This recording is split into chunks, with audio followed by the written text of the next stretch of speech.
I've been doing interviews with my next guest for quite some time, and now I get to talk about him fighting for a UFC title, UFC 296, December 16th. It is Brandon Royval back here on the program. Brandon, how are you? I'm doing good, man. Yourself?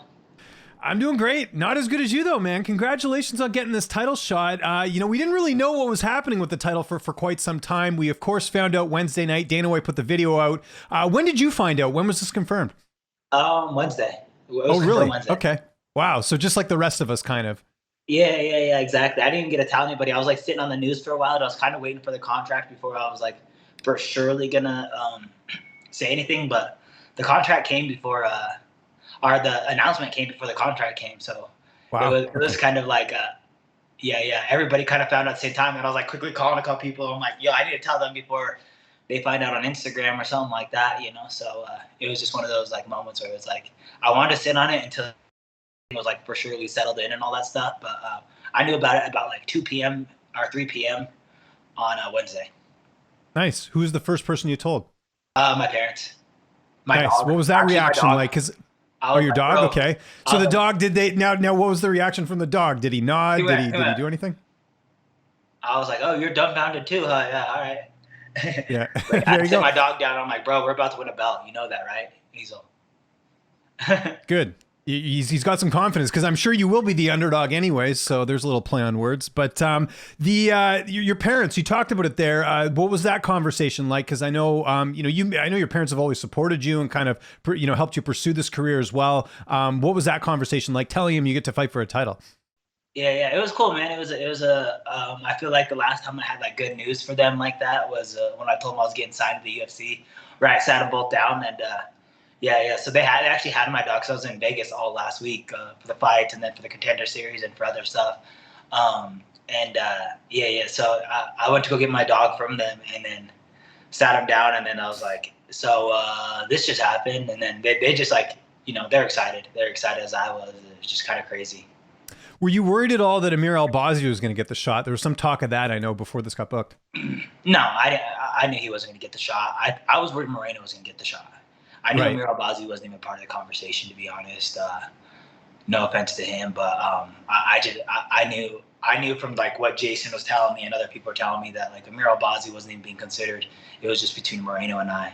Excellent. Well, that's good. I mean, it obviously worked out. And got to mention this. How cool is it sharing a card with Colby Covington and Leon Edwards? Like, that's going to be a big fight, too.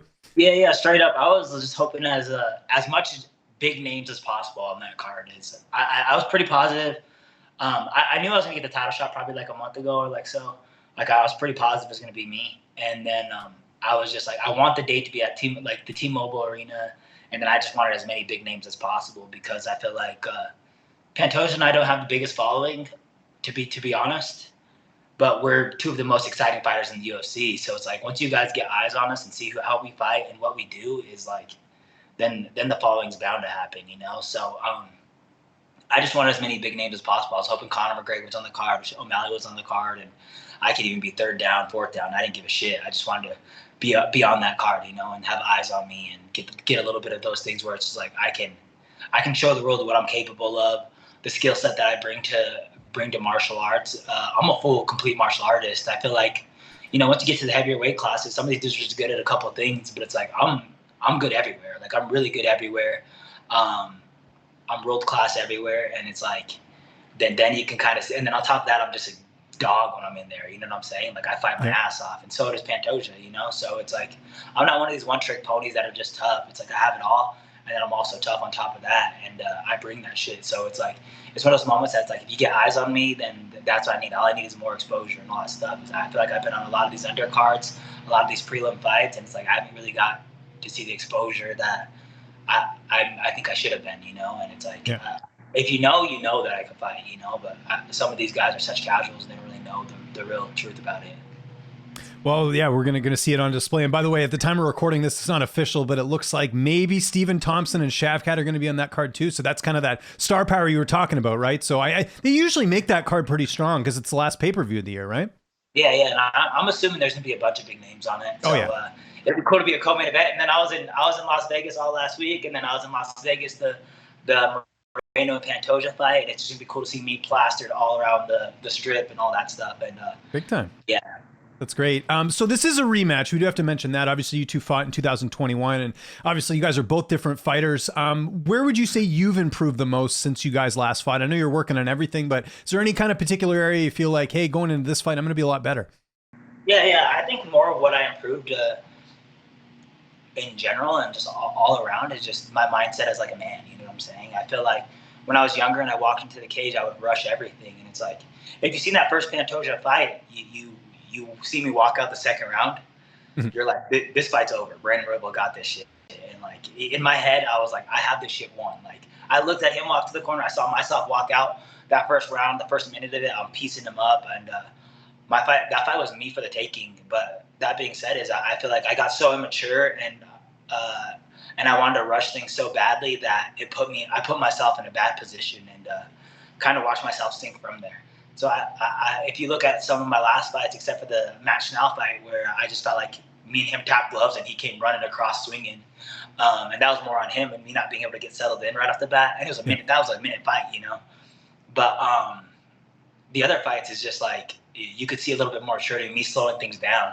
My last fight against Mateus Nikolai is like I didn't get punched. I stayed very defensively smart, and I was just sticking to a game plan, which is important at this time of my career. And it's like once you get to the top of tier, it's like to be smart is one of the best things. And I felt like when I was younger, my best attribute was that I bring it, you know. And it's like not only do I bring it, but I'm actually super intelligent when it comes to it, and I'm one of the more skilled fighters in the UFC. So as soon as I win this fight, it's just like I want to prove that, and I want to be on that pound for pound list and all the above, you know. Yeah, big opportunity, like we said. Where do you think he's improved? And maybe if there isn't anything you can kind of point out, what did you make of his fight with Moreno? Because obviously you were there in Vegas watching it live. I was surprised that his cardio held up as much as it did.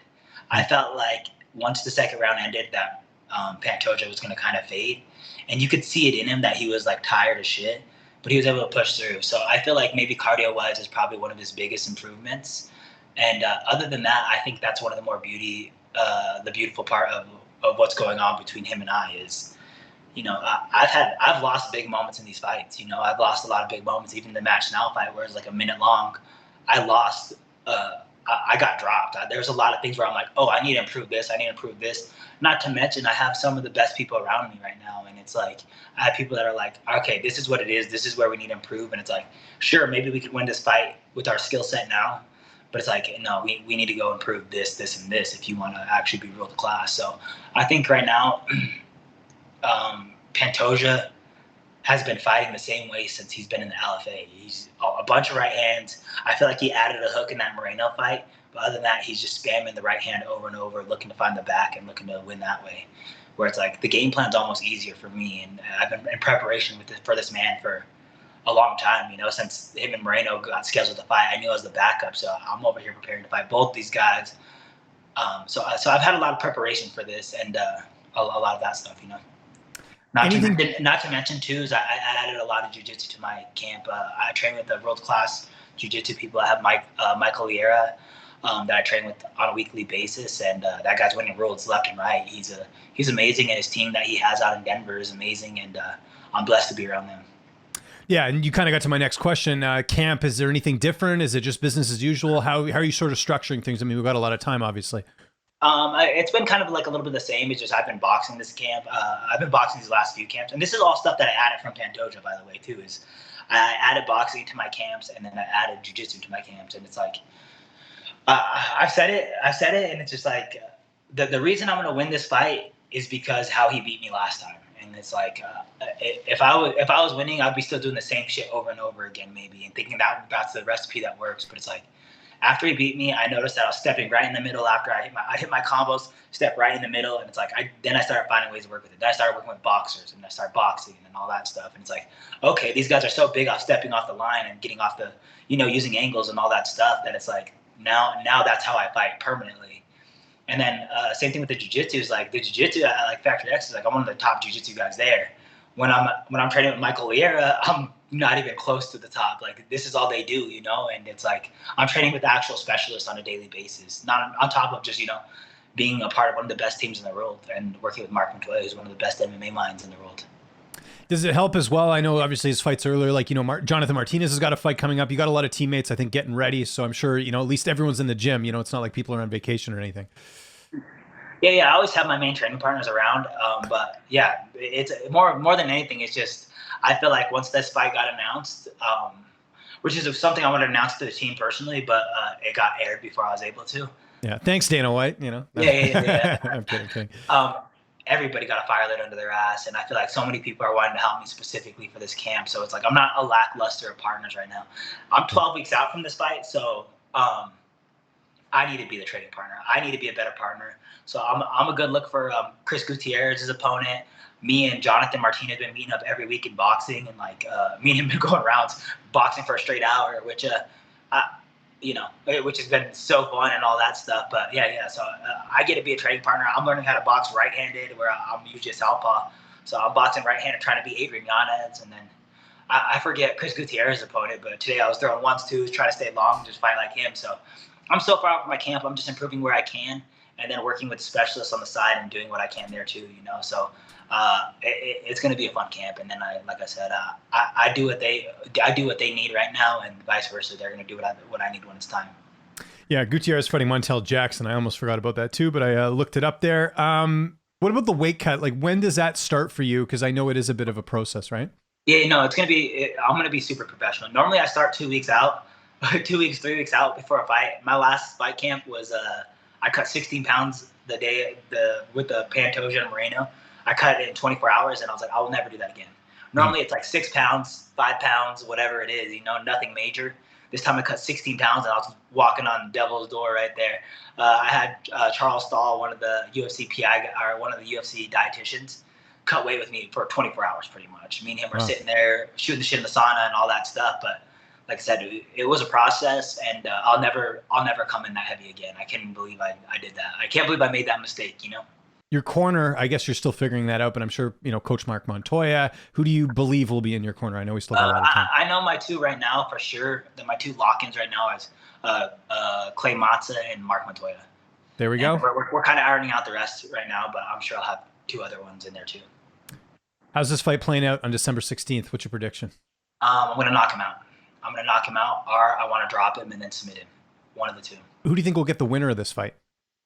I want to fight Brandon Moreno personally. Yeah, that'll be my next. Or honestly, if I could do a quick turnaround, I want to fight Pantoja again and just do the best 2 out of 3. I want to prove that I'm the better fighter. And same thing with Moreno is. I don't think we need to do a 2 out of 3 with Moreno just because I think the loss was so inconclusive. That being said, I want to fight Moreno for sure. I want to run that back. I want to avenge all my losses in the UFC, and then we'll see who's from there. What would it mean to be the first, if I'm not mistaken, UFC champion from Factory X? I don't think you guys have ever had an actual UFC. It means the world. I feel like that's like what I'm riding on my back right now. I feel like for the last couple of years, I've had that in my head that I'm going to be the first Factory X champion. And I feel like the moment that happens, it's going to open up so many doors for so many other fighters. It's like I see Moreno gets on a card, and then 3 of his teammates get signed to the UFC because he's on that same card. And it's like I want that same thing with me. I want to be in a card, and I want to know that Luis Goulet is going to get signed to the UFC the moment I'm on this card. All these other up and coming fighters that should be in the UFC are going to get signed and be on the same card as me. And it's that Izzy treatment. It's that Brandon Moreno treatment that I see. It's like I want to provide opportunities for these guys that are coming up for the future, and I want to shape Factory X, and I want to make us a world-class gym, and I have that all capability in front of me right now. Very cool. A couple things going on in the world of MMA. We had that Alexa Grasso and Valentina Shevchenko fight. I don't know if you caught it. If you did, what did you make of that 10-8 scorecard? Everyone's been talking about that. I think it was super controversial. It was obviously like I don't know what's going on in that guy's head, but it was obviously not true, Mm-hmm. Yeah, it was nuts. And do you think, I think Dana's hinted they'll do the trilogy next. We sort of had this in your division, right, with Davison and Moreno over and over again. Do you think that's the way they should go? Or do you think, like, just as a fan, what would you want to see next? Absolutely. I feel like so many people were back and forth. Is like, I was sitting in, like, the section that I was sitting in, I feel like there was a lot of Russians in that section. So I thought Shevchenko won, but, like, obviously I was in the bias section out of that. And I never went back to rewatch it, but I see a bunch of people saying Alexa Grasso won that fight. So it could be anyway, and it's like that fight was close, and the fact that it's a draw is like they almost have to redo it, Yeah. No, I understand that. And just a couple other things. Obviously, we have a new bantamweight champion. I know it's not your division, but what did you make of Sean O'Malley knocking out Sterling? Oh, I thought that was like I said, I like Aljo a lot and huge Aljo fan. That was so beautiful. Like what he did was honestly like how I see myself finishing Pantoja. Is I feel like Pantoja gets himself off balance, commits to his strikes, and I can capitalize off that majorly. And that wasn't the only upset. We had Sean Strickland is the new middleweight champion. It's so weird for me to say that. What did you think of him getting it done over Izzy? That was crazy. It was crazy. I didn't see that coming, but it was also just like if he was gonna win, that relentless style, staying in his face was awesome. And then you kind of see his defense in the process of that, and I'm like, oh, there's a lot you can take away from that. And I feel like anytime I fight like a pretty striker, it's important for me to kind of just be the dominant walk, like dog walk him in the cage and stuff. And it's like I think there's a lot of lessons from it. And I thought the coolest part about all that is after the fight, it's like he almost changed his personality a little bit of like who he was and what he was saying. And I was like, it made me like Sean Strickland a lot more of him talking about like, you know, the belt means nothing to me. Like this life is really what it is. And just like, I felt like he was like one of the more inspiring speeches I've ever heard after a championship belt, and which is like almost surprising, but at the same time, it was just like really cool to see. And it's like, I'm happy for that man.